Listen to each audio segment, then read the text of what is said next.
Me Time Monday will help readers Marie Kondo their life. Can you explain?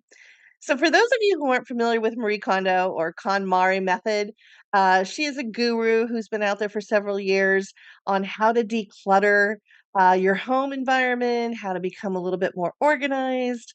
She talks about sparking joy in your life and only keeping things in your environment that bring that spark of joy, which is really a great kind of foundation for a lot of the things that I write about in the book, which is how do we spark joy? How do we find better balance, better wellness? So when I said that this book is going to help you Marie Kondo your life, she focuses mostly on decluttering your home. I'm talking about all of the things that we have in life. How do we take these seven elements of life that I talk about: physical, emotional, social, intellectual, environmental, financial, and spiritual? How do we take those seven elements and how do we organize them and declutter them so that we're kind of just focusing on the things that are most important to us?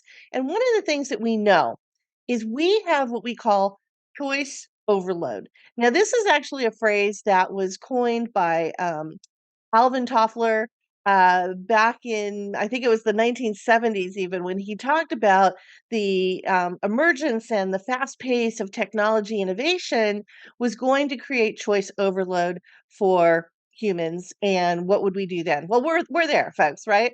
We have thousands of streaming options for our entertainment.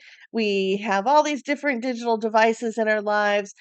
So much of our social life is caught up in social media, and while all of those things, can be seen as progressive and innovative and maybe even helping us in certain ways, on the other hand, it is also in some ways isolating us, crippling us a little bit in terms of using technology instead of doing things that bring us sparks of joy. So let me give you an example from the book.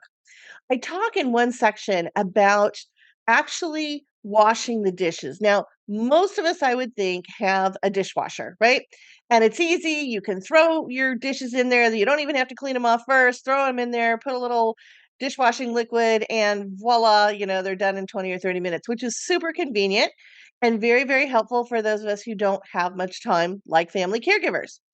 On the other hand, what that has done, it has taken away, kind of a perfect opportunity to slow things down, to have just a few minutes where maybe we're daydreaming, maybe we're thinking about, different things, and having our hands in sudsy, soapy water, which is very comforting.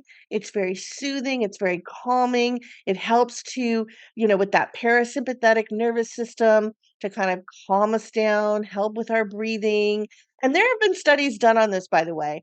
This is not just, hey, Sherry's saying something, we should go back to analog lives. No, what I'm saying is we have to understand where we want to use technology because it's helpful and maybe it saves time. And then maybe where we want to grab some of the old fashioned ways of doing things because they are helpful, because they force us to slow the pace down, to comfort and soothe ourselves again through that multisensory, which is what I talk about so often in the book, using your five senses, the sense of sound and sight and taste and touch and smell. You can get all of those things through some of these exercises or some of these activities like washing the dishes, right? So that's kind of what I mean by Marie Kondoing your life is how do we, clear the clutter? How do we actually, from a psychological standpoint, by the way, one of the things I learned in my psychology courses as a gerontologist is that we are actually happier with less choice. Now, the difficulty in that statement is, well, how do you know, though, that maybe, this very rare choice that you get, or, having 1,000 options of what you can watch, in terms of your streaming or television entertainment or cable entertainment isn't good because there's going to be somebody out there that wants to watch this versus this. And if we only give them these options, it kind of forces them into making those choices. There is an argument to be made for that. But on, just strictly from a psychological standpoint, less choice makes us happier.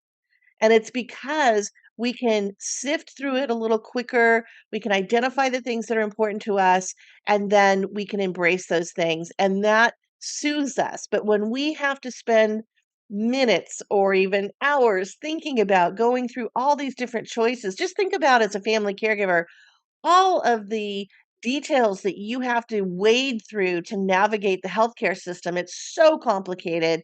There's so many little nuances here or there, things you don't know. That's kind of what I'm talking about. How do we simplify? How do we streamline? And how do we Marie Kondo our lives so that we can embrace these seven elements of life in small ways, but do it in ways where we don't have this choice overload. And a lot of it also has to do with doing a little bit of a digital detox, getting back to kind of, what you might consider analog or an old-fashioned lifestyle, but in some ways actually really comforts us and calms us.